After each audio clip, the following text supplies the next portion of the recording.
la maquinaria, por el mismo árbol al caer, que está a veces amarrado con lianas, y también por el camino de extracción del árbol se maltratan muchas especies. Algunos expertos calculan que alrededor de 1000 árboles de todo tamaño se destruyen por cada árbol que se extrae y llega al mercado.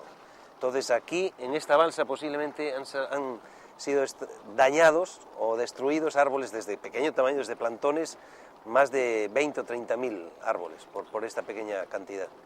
Y explícanos, ¿qué tipo de madera es esta que está saliendo ahí? Este es un árbol que le llaman aquí capinurí, hay algo de lupuna también, o la ceiba. Es árbol de madera suave que le talan para hacer contrachapados o triplay, que le dicen acá. La mayor parte es ilegal, porque aunque hay concesiones forestales que supuestamente deberían hacer manejo, ninguna está explotando madera dentro de la concesión, todo está talado ilegalmente, mucho de ello dentro de áreas protegidas.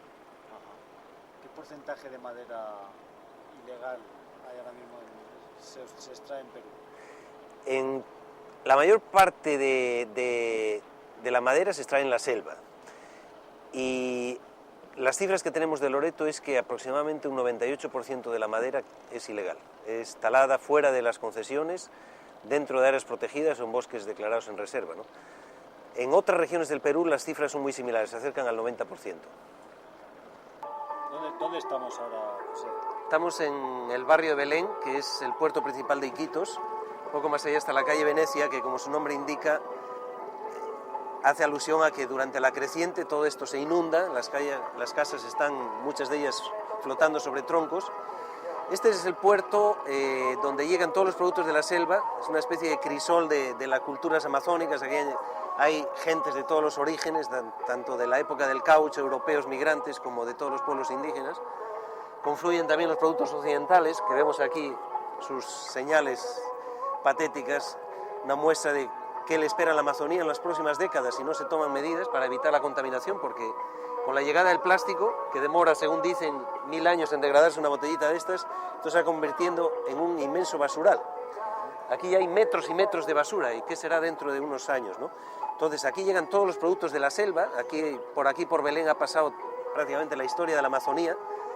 Aquí han llegado los cargamentos del caucho, aquí se ha traficado con esclavos para las plantaciones, para las estradas de caucho. Aquí han pasado y pasan todavía productos cada vez más escasos de la selva, animales en peligro de extinción, se venden en el mercado. Las últimas tortugas charapa, los últimos monos araña, se venden ahumados ahí en la selva, huevos caimanes, etcétera, ¿no? Este es un mercado donde se vende y se compra de todo, hasta, como les contaba en la noche, carne humana. Estas canoitas que ahora venden alimentos al paso, en la noche hacen servicio nocturno a precios menos de medio euro el servicio. Así que ya se imaginan lo que es Belén, una especie de fotografía del drama de la selva. Bueno, aquí en estas se puede ver, ¿no?, los puestos de venta y de comidas, ¿no? Es un barrio que por una parte muestra la capacidad de sobrevivencia de esta gente, pero también el drama, ¿no?, de indígenas aculturados que han perdido lo bueno de su cultura y han tomado lo malo de la cultura occidental. Viven en condiciones paupérrimas de promiscuidad total, de hacinamiento, rodeados de basura, no hay sistema de desagüe, hasta ves cómo toman de donde botan la basura, de aquí también toman el agua a veces para bañarse, etc. Es un drama. Aquí la mortalidad infantil es altísima, las enfermedades infecciosas son prevalentes, entonces es un drama, pero también la gente vive. Ustedes ven a la gente como ves cómo están vendiendo cueros de animales, justo en este bote que acaba de llegar. La gente vive con mucha ilusión y mucha esperanza, eso también hay que decir, ¿no? Una de las cosas que más me impresiona de la gente selvática es que nunca pierden la alegría y la espontaneidad. Eso es una de las cosas positivas de acá, ¿no? Es decir, yo diría que la Amazonía tiene futuro, pero ahorita por el momento es bien negro, ¿no? Lo que vemos acá es la degradación y desintegración social es cada vez mayor, lamentablemente. Entonces, se puede decir que es un tremendo drama. Este tema, antes decías que hace 10 años no había este problema de los plásticos, o sea, que es un fenómeno relativamente nuevo, cuando en Occidente los plásticos ya conviven con nosotros desde hace 2 o 3 décadas. Sí, las botellas descartables yo creo que hace menos de 10 años han llegado, así de forma masiva. había problema de vidrio, pero el vidrio siempre se reciclaba, ¿no? Porque, a no ser que vidrio roto, ¿no? Pero el tema de las botellas descartables y las bolsas plásticas se ha generalizado en los últimos 10 años o así.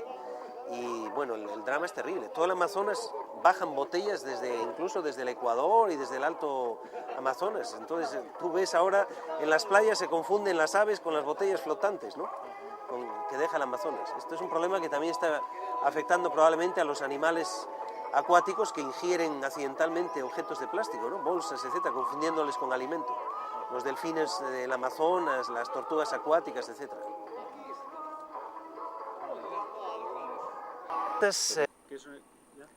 ¿Qué son estas plantas?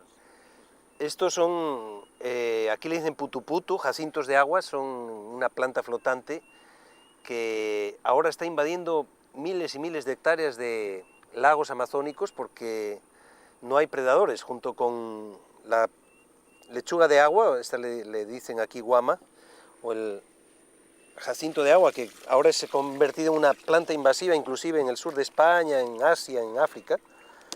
Estas plantas antiguamente servían de alimento a muchas especies de animales herbívoros, especialmente el manatí, las tortugas acuáticas, capibara o ronsoco, una serie de peces herbívoros como las pirañas herbívoras, etc. Hoy día, como estos animales han sido virtualmente exterminados de grandes extensiones de la Amazonía, están proliferando estas plantas de tal forma que se ha convertido en un problema ecológico serio, porque no permiten que penetre la luz solar en los lagos, no permite el intercambio de oxígeno con la atmósfera y extrae los nutrientes del agua, entonces convierte prácticamente a los lagos amazónicos en áreas estériles. Esto es una de las causas, no la única, del colapso de las pesquerías en el Amazonas. Antiguamente había una de las pesquerías más ricas del mundo.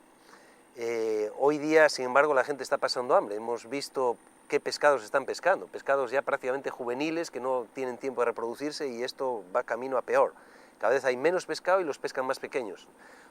¿Cómo se puede combatir estas plantas? ¿Hay forma de...? Es un problema, porque donde hay dinero se puede hacer artificialmente, pero en el Amazonas tenemos miles y miles y miles de lagos cubiertos de esta vegetación, en que la única forma de controlarlos sería recuperar las poblaciones naturales de depredadores que había, de herbívoros, ¿no? ¿Quiénes eran los depredadores? En esta concretamente, el manatí, las tortugas, había 3 o 4 especies de tortugas acuáticas actualmente casi extintas, en grave peligro de extinción, también con el manatí, y varios peces herbívoros como la gamitana o tambaqui, las lisas y otra serie de peces herbívoros. También el ronsoco capibara, que es el roedor más grande del mundo, el Hydrocaerus o Hydrocaeris, que es un animal que es semiacuático, ¿no? Entonces consumía muchísimo de esto. Hoy día también está bastante amenazado. Comentabais que estas plantas podían servir de forraje para animales si se aprovecharan. Sí, sobre todo para estos animales amazónicos que podrían ser manejados o criados casi en semicautividad, porque son muy mansos. De hecho, cuando se ha intentado domesticar especies como las tortugas del Amazonas, son muy fáciles de domesticar y criar en cautividad o en semicautividad. Entonces, hay un potencial enorme, porque estas aguas son muy fértiles por los sedimentos que trae desde los Andes, el río Amazonas, y todos los años enriquecen las riberas del Amazonas y es un ecosistema muy productivo, pero actualmente está gravemente enfermo por el desequilibrio ecológico producido por la caza indiscriminada de estos animales que antes vivían acá en enormes cantidades. Los primeros exploradores, por ejemplo, cuando vino Orellana, que fue el primer europeo que estuvo acá, después Lope de Aguirre, Pedro Ursúa y otros, y los misioneros, siempre hablaron de la extraordinaria abundancia de animales que encontraban y de pescado aquí en el Amazonas. Ellos hablan de encontrar miles y miles de tortugas en especie de estanques que tenía cada indígena detrás de su casa a la orilla del Amazonas. Hoy eso ya no se conoce. También hablaban de la facilidad que tenían para capturar manatíes. Por ejemplo, iban con su canoa y un rato estaban volviendo con un manatí de 300 kilos, que daba de comer a todo un pueblo, ¿no? Hoy día el manatí está en gravísimo peligro de extinción.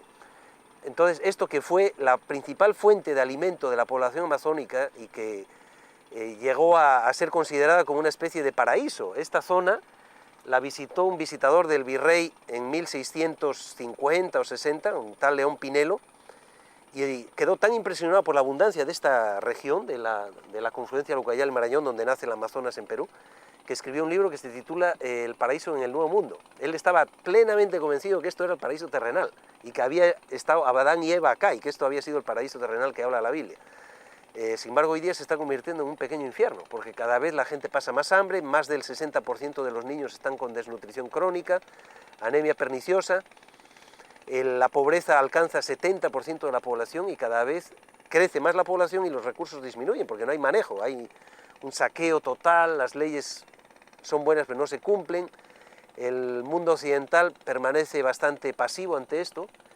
Yo hago un llamamiento aquí, si se puede hacer, a que no se adquieran productos de la Amazonía, incluyendo maderas, si no se verifica previamente que han sido extraídas bajo manejo y por poblaciones locales, porque todo lo demás es contribuir a la depredación y al colapso del Amazonas, y contribuir a la explotación del hombre por el hombre, porque gran parte de las riquezas del Amazonas están extraídas sobre la base de un sistema tremendamente esclavista y depredador, ¿no?